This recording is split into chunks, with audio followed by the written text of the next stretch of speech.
what's up guys, this is Anthony from Anthony's Customs, and for you today I want to show my newest custom, which is I believe an Avengers Academy character. I'm not familiar with the character other than what the customer told me, and to be completely honest I don't remember 100%. But his name is Mettle, and this is him. I used a couple different parts to make this guy. The body is from Pile Driver / Thunderball for the upper and the lower. Then the arms are resculpted from the elbow down.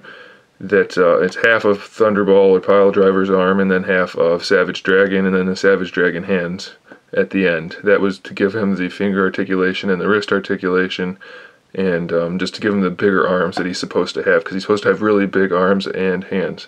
So the Savage Dragon and then the resculpted parts work for that. Now the head was a little tricky. I was looking for a skull to use and I couldn't find one that fit the body the way I wanted, so I ended up sculpting my own. So that is 100% sculpt work that you see there. I'm pretty happy with how it turned out.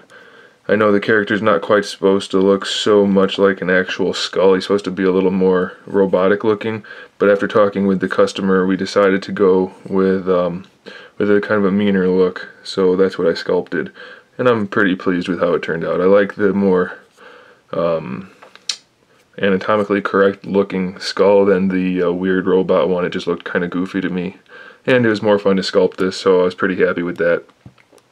For the red parts, it's a red dry brush over black, and then to give him kind of the glossy metallic effect, I mixed a little bit of metallic paint with some gloss paint and went over that one coat, so it's not super glossy or super metallic, but just a little bit to give the effect.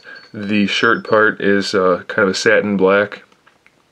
I used the wire insulation that I used for Deadpool for the sleeves and for the collar, so that gave him the t-shirt. The belt is just Mr. Sinister cape with some sculpted parts. For that I used my fake leather technique, using a gray instead of a brown to give him his belt, and then the pants are just dry brushed gray on top of black, and the boots are solid black. I added a strap around the top of the boots there just to make them a little bit more accurate. And that really is it for the figure. It doesn't seem like an incredible amount of work, but sculpting the head and then adding the new arms and sculpting those wasn't exactly the most simple of jobs, so it turned out to be a little bit more work than I anticipated, but I'm really pleased with how it turned out, and the customer is happy, and I just really like the way the head turned out. It was fun to sculpt that. Sculpting is one of the more fun things when it comes to customizing for me, so I'm always looking for another chance to do some sculpt work, and this was a lot of fun. So there it is, guys.